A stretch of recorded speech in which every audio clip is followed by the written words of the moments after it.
হরে কৃষ্ণ। সুধী ভক্তবৃন্দ, আমরা পুতনা বধের প্রথম পর্ব শ্রবণ করে জন্মাষ্টমীর দিন প্রথম পর্ব শ্রবণ করেছি। আজ অন্নদা একাদশী তিথি থেকে ঠিক তারপর থেকে পুতনা বধ দ্বিতীয় পর্ব আমরা শ্রবণ করছি। পুতনা বধ অধ্যায়ের দ্বিতীয় পর্ব। মা যশোদা শ্রীকৃষ্ণের বিভিন্ন অঙ্গ রক্ষা করার জন্য বিষ্ণুর বিভিন্ন নাম কীর্তন করতে লাগলেন। কেন?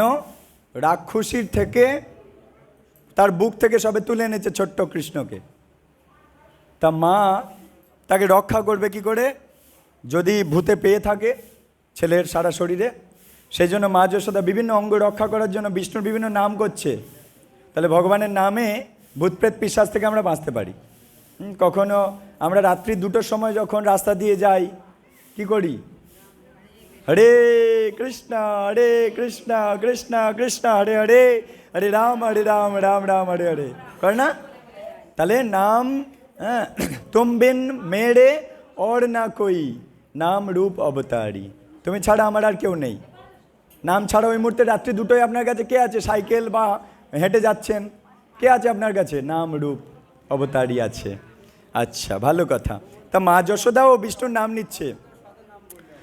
মা যশোদার স্থির বিশ্বাস ছিল ডাকিনী, জাতুধানী, কুষ্মাণ্ড, যক্ষ, রাক্ষস, বিনায়ক, কোটরা, রেবতী, জ্যেষ্ঠা, পুতনা, মাতৃকা, উন্মাদ, এগুলো কি? এগুলো ভূতপ্রেতের নাম। মা যশোদা জানতো। তাই এগুলো ভূতপ্রেত পিশাচির প্রভাব থেকে কৃষ্ণকে রক্ষা করতে হবে। এগুলো সব ভূতের নাম বলা হলো। এদের প্রভাবে মানুষ তাদের অস্তিত্বের কথা ভুলে যায়। ওই ভূত যা পরিচয় তার সেইটাই বলায়, যার ঘাড়ে চাপে। বলাবে একটু না, আমার গলা ধরা হবে না, ওইরকম ভূতের আওয়াজ হবে না। তা যাই হোক, তা যার ঘাড়ে মটকায় ওই ভূতের যেটা পরিচয় ও সেটা বলে, ও নিজের পরিচয় আর বলে না। তার মানে কি? নিজের অস্তিত্বের কথা ভুলে যায়। এরা প্রাণবায়ু মানে নিঃশ্বাস প্রশ্বাস। শোনো মা, শোনো, খুব ইন্টারেস্টিং কাহিনী। শোনো মা, শোনো। এরা প্রাণবায়ু আর ইন্দ্রিয়ের উপর উৎপাত করে। ভূতপ্রেত প্রাণবায়ুর মধ্যে, অক্সিজেনের মধ্যে ঢুকে যায় আর ইন্দ্রিয়ের উপর উৎপাত করে, এবং ফলে মানুষ উন্মাদ হয়ে যায়। কখনো এরা স্বপ্নেও মহা উৎপাতের সৃষ্টি করে। আমরা যখন ঘুমাই, যদি ঘরটার পরিষ্কার পরিচ্ছন্ন না থাকে, ভগবানের আরাধনা না হয়, ওই ভূতপ্রেতের স্বপ্ন আসে। মানে ওরা আমার নিঃশ্বাস প্রশ্বাসের মধ্যে ঘুমন্ত অবস্থায় স্বপ্নের মধ্যে ঢুকে যায়। এগুলো শ্রীমদ্ ভাগবতমে আছে। কখনো এরা বৃদ্ধা স্ত্রীলোকের রূপে এসে শিশুদের রক্ত পান করে। সাদা পোশাকে অনেকে দেখেছেন। হ্যাঁ, তা সাদা পোশাকে যারা যারা দেখেছেন তারা একটু হাত তুলবেন। সাদা পোশাকে থুরথুরে বুড়ি লাঠি নিয়ে যাচ্ছে, অন্ধকারে কেউ কোথাও নেই, হ্যাঁ সেই রকম। তাই মহা উৎপাত সৃষ্টি করে। বৃদ্ধা স্ত্রীলোকের রূপে আসে আর শিশুদের রক্ত খেয়ে নেয়, শিশু কঙ্কালসার হয়ে যায়। ভূতপ্রেত পিশাচি শিশুদের রক্ত খেয়ে নেয়। কিন্তু যেখানে ভগবানের নাম কীর্তন হয়, হরে কৃষ্ণ কৃষ্ণ কৃষ্ণ হরে হরে, হরে রাম রাম রাম হরে হরে। তাহলে নাম কীর্তন এবার করবেন তো ভূতের ভয়ে? হ্যাঁ, আচ্ছা। কৃষ্ণ নাম করো জীব, আর সব মিছে, পালাইতে পথ নাই, ভূত আছে পিছে। আজকে ভূতের কাহিনী হচ্ছে, তাই জমের জায়গায় ভূত, ঠিক আছে? তা কিন্তু যেখানে ভগবানের নাম কীর্তন সেখানে তারা থাকতে পারে না। গাভী আর ভগবানের নামের মাহাত্ম্য এবং বৈদিক নির্দেশ সম্বন্ধে মা যশোদার পূর্ণ বিশ্বাস ছিল। তাই তিনি তার শিশুপুত্র কৃষ্ণকে রক্ষা করার জন্য সম্পূর্ণভাবে গাভীর উপর নির্ভর করেছিল। গোমাতার সমস্ত কিছু দিয়ে স্নান করাচ্ছে। কোথায় দুগ্ধ, কোথায় গোমাতার যে রেচন, এগুলো দিয়ে স্নান করাচ্ছে কৃষ্ণকে, পঞ্চগব্য যাকে বলা হয়। আর কি করছে, তিনি বিষ্ণুর নাম সমূহ কীর্তন করেছিলেন যাতে শিশুপুত্রটাকে রক্ষা করতে পারে। বৈদিক সংস্কৃতি অনাদিকাল থেকে গো রক্ষা আর ভগবানের নাম কীর্তনের সুযোগ গ্রহণ করে আসছে। গোমাতাকে রক্ষা করলে আমরা ভালো থাকব। আর ব্রাহ্মণ্য সংস্কৃতি ভগবানের নাম কীর্তনকে রক্ষা করতে পারলে আমরা ভালো থাকতে পারবো। হ্যাঁ, যে গ্রামে ভগবানকে চর্চা নেই সেই গ্রাম ভূত প্রেত পিশাচের আড্ডা।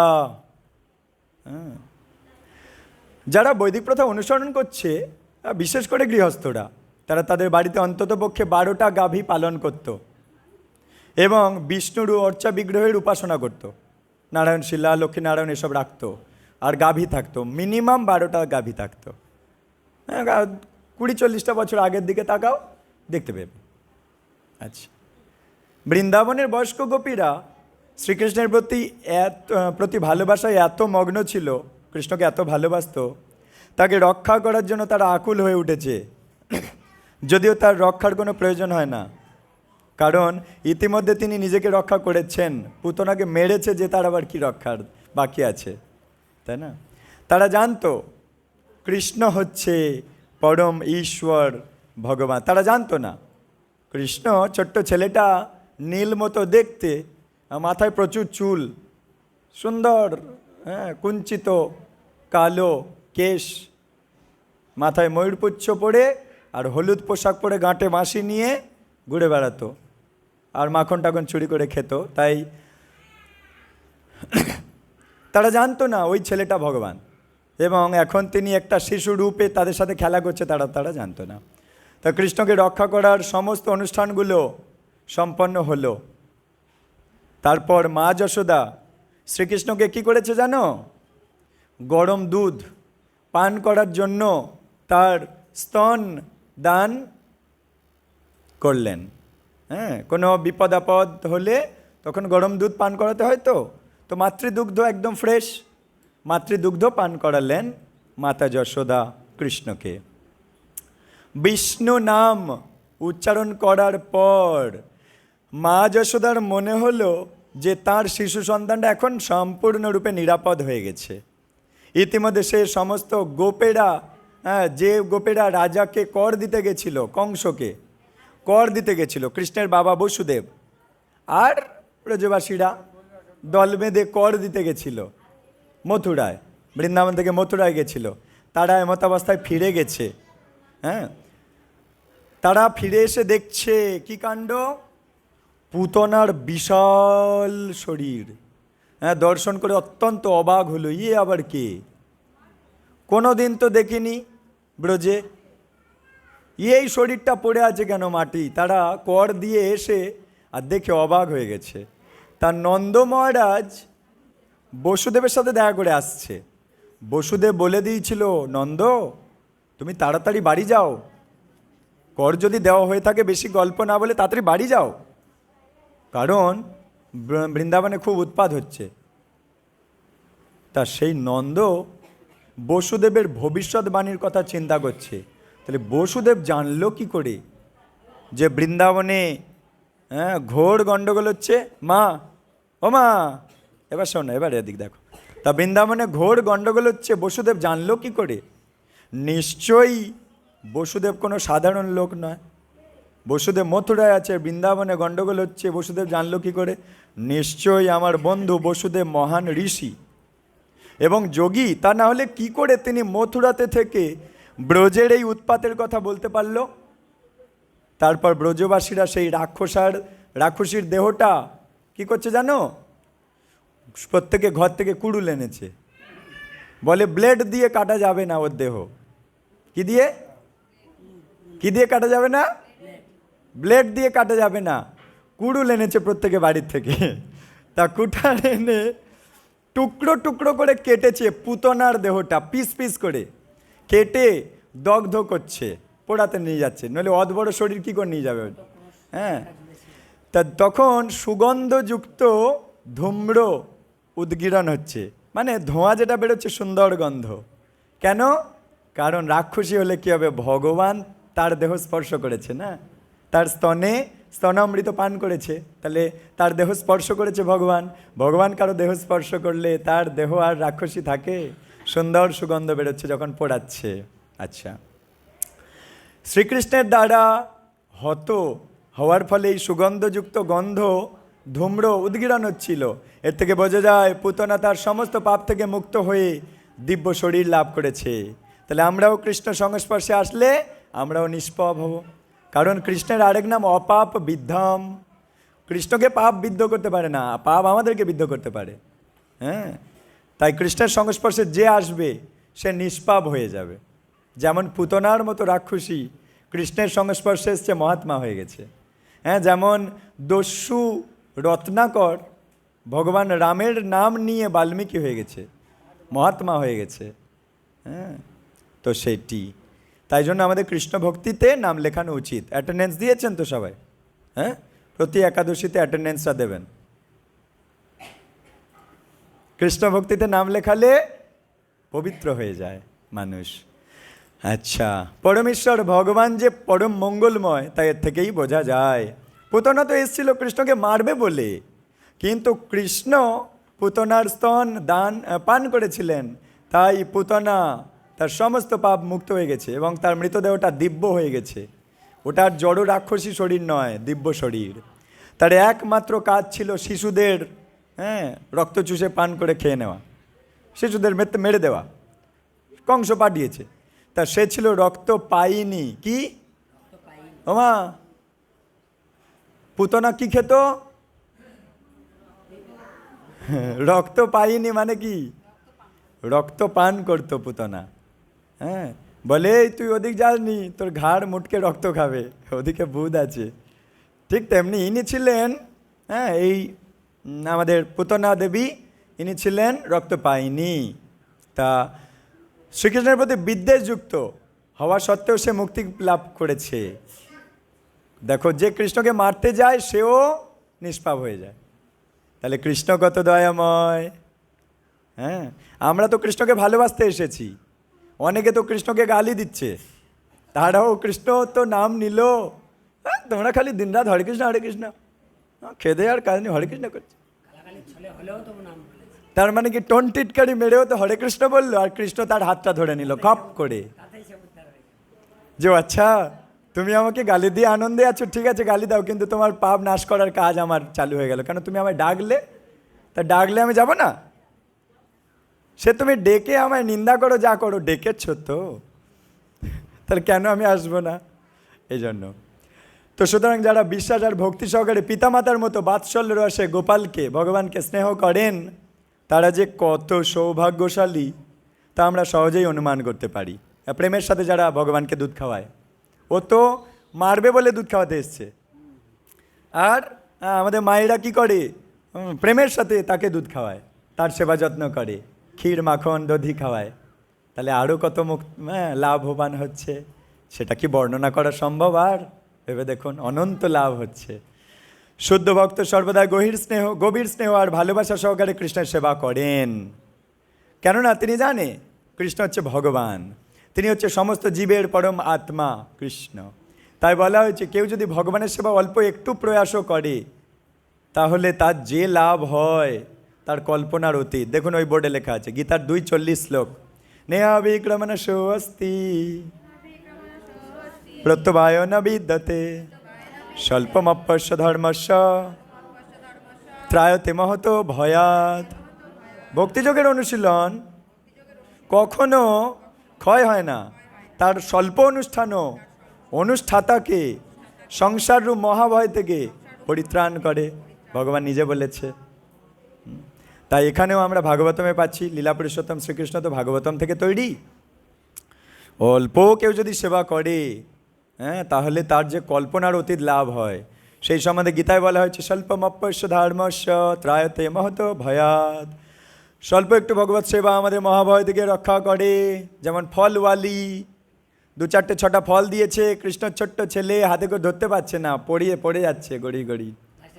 হ্যাঁ, আর কৃষ্ণ বদলে কি এনেছিল হাতে করে? ধান, সর্ষে, এগুলো এনেছিল, শস্য দানা।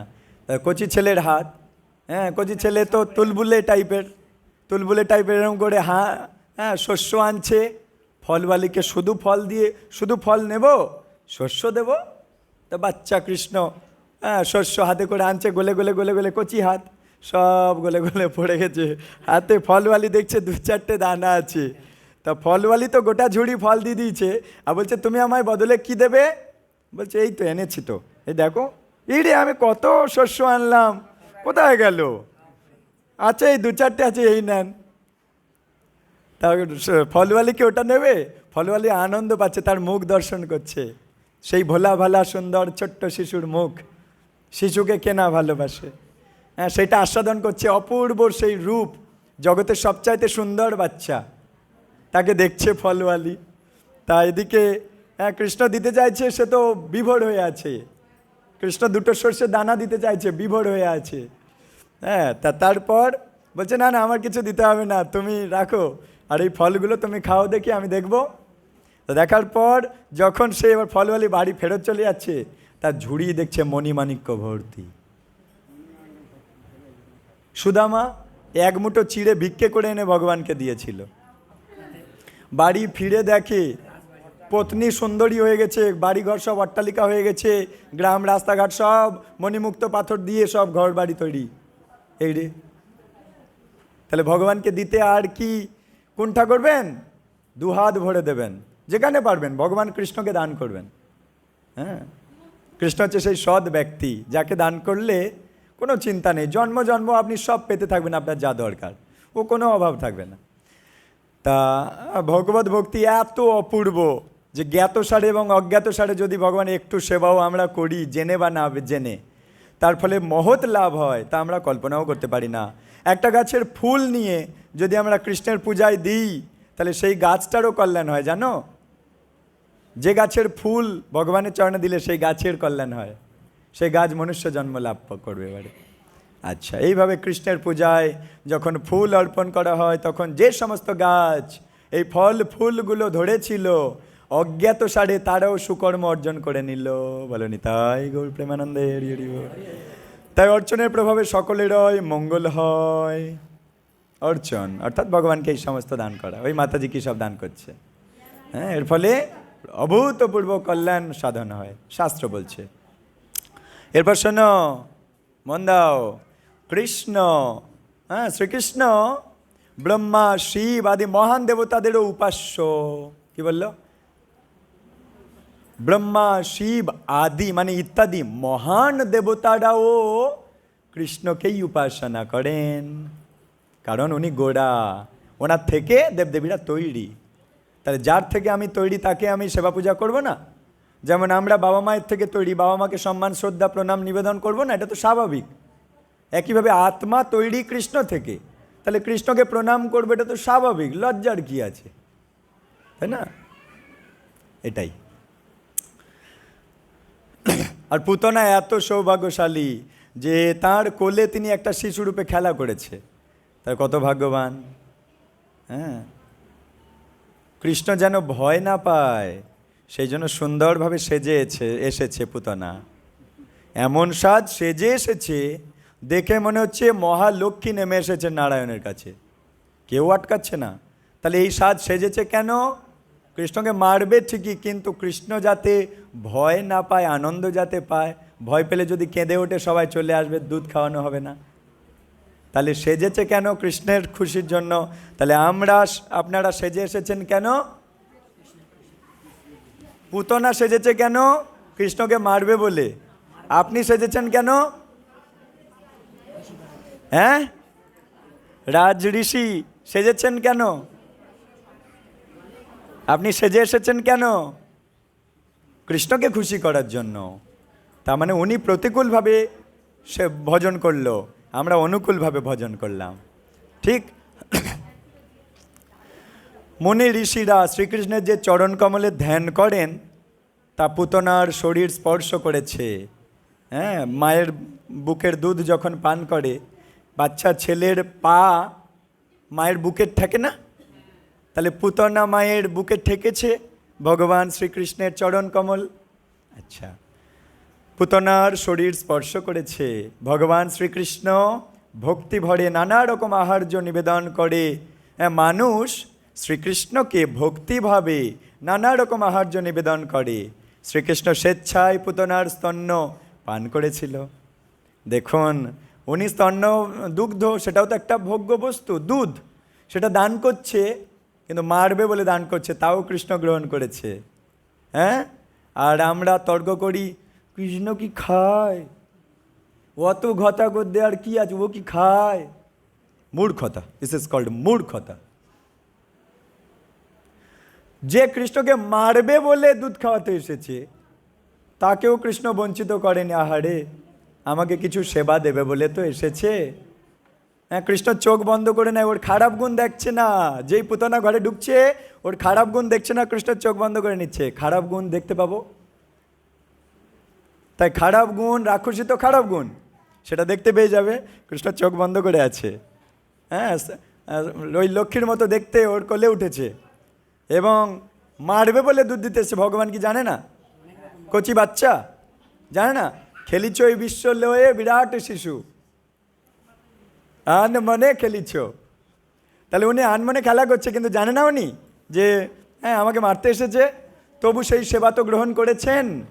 আর আমরা প্রেম ভালোবাসার সাথে দেব, তিনি গ্রহণ করবেন না। মূর্খামির আর জায়গা নেই। ভগবান গীতাতে কি বলছে 9:26, সে কথা নিজে বলেছেন, পত্রং পুষ্পং ফলং তোয়ম যো মে ভক্তা প্রযচ্ছতি। কৃষ্ণ গীতা 9:26 বলেছে তো, পাতা পুষ্প ফল জল ভক্তিব্রত উপহার দিলে আমি তা গ্রহণ করি। তাহলে মূর্খের মতো তর্ক করে কৃষ্ণ ভক্তি ত্যাগ করে দিলে কি লাভ আছে? লাভ নেই। আচ্ছা, আস্তে আস্তে এই ছাদ তৈরি হওয়ার জন্য অনেকে পাথর রড দান করে, যে কোনো চিন্তা নেই, গায়ে জল পড়বে না। হ্যাঁ, তাদের কষ্টার্জিত অর্থ দিয়ে এ পাথর রড বালি সিমেন্ট প্লাস্টিক কাঠ সব দিয়েছে, কষ্টের অর্থ, তা গায়ে জল পড়বে না, কোনো চিন্তা নেই, বৃষ্টি বাইরে থাকুক। তা শোনো, মানুষ শ্রীকৃষ্ণকে ভক্তিভরে আহার্য নিবেদন করে। শ্রীকৃষ্ণ স্বেচ্ছায় পুতনার স্তন্য পান করেছিলেন। ভক্তরা তাই প্রার্থনা করছে, বৈরী ভাবাপন্ন হয়ে শ্রীকৃষ্ণকে কিছু দান করার ফলে পুতনা যদি এরকম সৌভাগ্য পেতে পারে, হ্যাঁ বৈরী ভাব নিয়ে সেবা দিল, সৌভাগ্য পেয়ে গেল, তাহলে ভক্তিভরে শ্রীকৃষ্ণের আরাধনা করলে যে কী লাভ হবে সেটা কে কল্পনা করতে পারে বুদ্ধিমান ছাড়া? আচ্ছা, আমার বসে যাবে পারে। হ্যাঁ, হরি বল। তাই শ্রীকৃষ্ণের প্রতি অহৈতুকী ভক্তিযুক্ত হওয়া উচিত, কৃষ্ণের প্রতি ভালোবাসা দেখানো উচিত। যদিও পুতনা একজন রাক্ষসী, তবু সে পরমেশ্বর ভগবানের মা, এই পদ প্রাপ্ত হয়েছে। এর থেকে বোঝা যায় আমরা যদি ভগবানকে ভালোবেসে তাকে সন্তান রূপে সেবা করি, ভগবান আমাদের মাতৃপদ দেবে না? একটা পুতনাকে যদি দিতে পারে। আচ্ছা, এর থেকে বোঝা যাচ্ছে গোপিকারা, গাভীরা কৃষ্ণকে দুগ্ধ দান করেছিল, তারা অবশ্যই অপ্রাকৃত জগতে পৌঁছে গেছে। যে কৃষ্ণকে দুগ্ধ দান করে সে অপ্রাকৃত জগতে পৌঁছে যায়। ব্রজবাসীরা, হ্যাঁ, 1 বছর যখন ব্রহ্মা বিমোহন লীলা করেছিল, ব্রহ্মা সমস্ত কৃষ্ণের বন্ধুদের সরিয়ে নিয়েছে, হ্যাঁ, গো বাছুরগুলোকে ছড়িয়ে নিয়েছে, 1 বছর গুহায় লুকিয়ে রেখেছে। ব্রজবাসীরা, মায়েরা চিন্তা করেছিল আমার স্তন সার্থক হবে যদি আমার স্তন অমৃত আমার কৃষ্ণকে দান করতে পারি। তাহলে তাদের বাসনা ছিল। হ্যাঁ, একইভাবে গোমাতারাও তো মাতা, ওরা প্রার্থনা করেছিল কৃষ্ণ যদি আমার বাছুর হতো তাহলে আমি আমার দুগ্ধ দান করতে পারতাম। আর ঠিক সেই সুযোগ কৃষ্ণ সবাইকে দিয়েছে। যখন ব্রহ্মা সরিয়ে নিয়েছে সমস্ত বন্ধুদের আর বাছুরদের, কৃষ্ণের বন্ধুদের বাছুরদের 1 বছর গুহায় লুকিয়ে রেখেছে, তখন কৃষ্ণ সমস্ত সখাদের রূপ ধরেছে আর বাছুরদের রূপ ধরেছে, ধরে 1 বছর তাদের বাড়ি গিয়ে দুধ খেয়েছে। হরি বল। তাহলে মায়েদের জীবন সার্থক। একটা নারী কি চায়? যে আমার সন্তান হবে। আর এই ব্রজগোপীরা তো জড় কোনো নারী নয়, তারা তো ভগবদ্গত প্রাণ, কৃষ্ণগত প্রাণ। তারা চায় আমার জীবন সার্থক হবে যদি আমার স্তন অমৃত আমি কৃষ্ণকে দান করতে পারি। এটা ছিল তাদের ভাব। এবং কৃষ্ণ সেই ভাব, সেই মনোবাঞ্ছা, সেই বাসনা পূর্ণ করার জন্য 1 বছর কৃষ্ণ তাদের কাছে ছিলেন। তো এর থেকে বোঝা যাচ্ছে, আচ্ছা হ্যাঁ, মুক্তি থেকে শুরু করে আমাদের ইন্দ্রিয় গ্রাহ্য যা কিছু শ্রীকৃষ্ণ সে সমস্ত যে কাউকে দান করতে পারে। তাই কৃষ্ণ যখন পুতনার স্তন পান করলেন তখন পুতনার মুক্তির সম্বন্ধে কোনো সন্দেহ থাকতে পারে না। তাই কৃষ্ণের প্রতি অত্যন্ত অনুরক্ত গোপিকারা যে মুক্তি লাভ করেছে সেই সম্বন্ধে কোনো সন্দেহ নেই।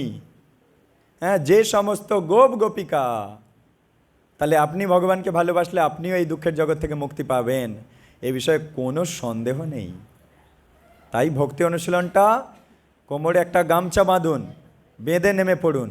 আলগা আলগা কেন? হ্যাঁ, এক মালায় পড়ে আছো কেন? চারে যাও। মোটে করছো না কেন? দুমালায় যাও। দুমালায় আছো, 10 মালায় যাও।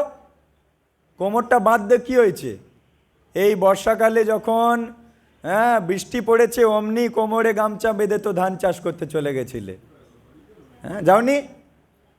তা তার বেলা কোমর বাঁধতে পেরেছো, আর কৃষ্ণ ভক্তি করার বেলা আলগা আলগা ভাব কেন?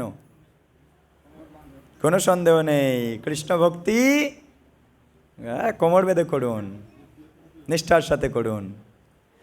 আজকেই শ্রীল প্রভুপাদের একটা লেকচার শুনছিলাম। শ্রীল প্রভুপাদজি বলছেন, যে শুনবে না মিস করে যাবে, প্রভুপাদের মুখনিসৃত বাণী। শ্রীল প্রভুপাদজি বলছেন, বৈদিক সিভিলাইজেশন, আমাদের বৈদিক সংস্কৃতি, বৈদিক সভ্যতা আমাদেরকে, জগৎবাসীকে, জগৎ জীবকে, এমনকি পাখি পক্ষকেও এটাই শিখিয়েছে যে ভোরবেলা উঠে যেতে হয় এবং জপ করতে হয়, হরে কৃষ্ণ কৃষ্ণ কৃষ্ণ হরে হরে, হরে রাম রাম রাম হরে হরে। ভোরবেলা উঠে করতে হয়। বৈদিক সভ্যতা আমাদের এটা শিখিয়েছে ভোরবেলা উঠে মঙ্গল আরতি করতে হয়। বৈদিক সিভিলাইজেশন আমাদের এটা শিখিয়েছে যে ভোরবেলা উঠে বিগ্রহ অর্চনা করতে হয়, ভগবানের সেবা পূজা করতে হয়। এটা ভোরের কাজ, অন্য কাজগুলো দিনে, ভোরের কাজ এটা। মানুষ উল্টোটা করছে। তখন শ্রীল প্রভুপাদ বলছে, আমি পাশ্চাত্যে এসে দেখছি যে সব বেটা উল্টো। হ্যাঁ, সকাল 10টার সময় ঘুম থেকে উঠে রুটি জোগাড় করতে চলে গেল, পাখি পক্ষরা যেরম করে। হ্যাঁ, তাহলে কি রুটি ইনকাম করতে 50 মাইল 100 মাইল বাড়ির থেকে দূরে চলে গেল?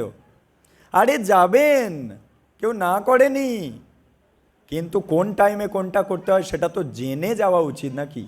প্রভুপাদ বলছেন। তাই আমরা যদি ভোরবেলা উঠব তবে আমাদের ভক্তি জীবন ত্বরান্বিত হবে, আত্মা এই দুঃখের জগৎ থেকে বেরোতে পারবে। তাই আমি সবার করজোড়ে অনুরোধ করব, মায়েরা সব পারে চাইলে, মায়েরা চাইলে পারে না এমন কিচ্ছু নেই, মায়েরা বেশি শক্তিশালী। হ্যাঁ, এই জন্য দেখুন হোম মিনিস্ট্রি শ্রীমতী রাধারানীর কাছে দিয়েছে, সবচাইতে বড় মিনিস্ট্রি। এডুকেশন মিনিস্ট্রি হ্যাঁ আমাদের সরস্বতী মাতার কাছে দিয়েছেন। ডিফেন্স মিনিস্ট্রি কার কাছে দিয়েছে? দেবী দুর্গা মায়ের কাছে। ফিনান্স মিনিস্ট্রি মা লক্ষ্মীর কাছে দিয়েছে। যেগুলো মূল মন্ত্রী পরিষদ, সেগুলোর মূল দায়িত্বে মায়েদেরকে দিয়েছে। তাহলে আমাদের বৈদিক সভ্যতা কি মায়েদেরকে নিচু করে রেখেছে? না, মায়েরা অত্যন্ত শক্তিশালী, মায়েরা চাইলে সব করতে পারে। পারবেন না আপনারা ভোরবেলা উঠতে? আমি হাত জোড় করে অনুরোধ যদি করি আপনাদের কাছে, এবার বলুন পারবেন কি না?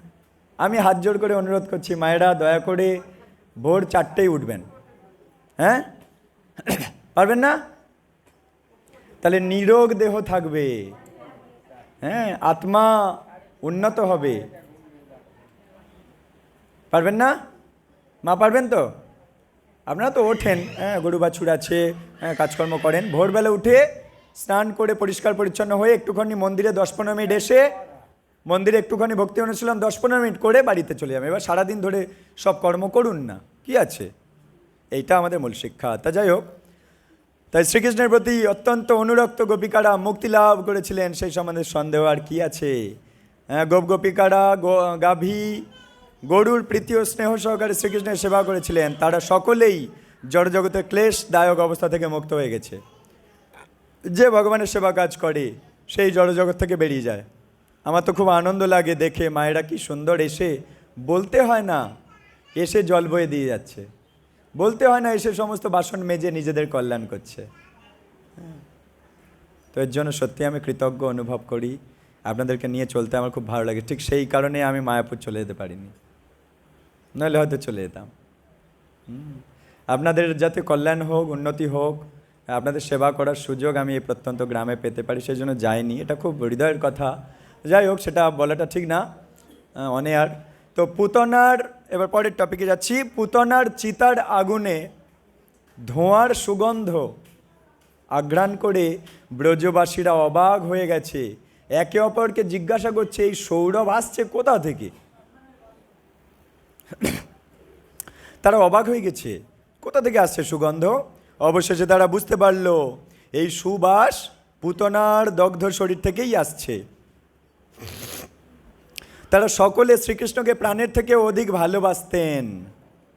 তাই পুতনাবধের পর তারা কৃষ্ণকে অশেষ আশীর্বাদ করলেন যে এই পুতনাকে, হে কৃষ্ণ তুমি মেরে দিলে, আমাদের কত কল্যাণ হলো। হ্যাঁ, একইভাবে আমাদের হৃদয়ে পুতনা আছে। কি পুতনা জানো? পুতনা কে?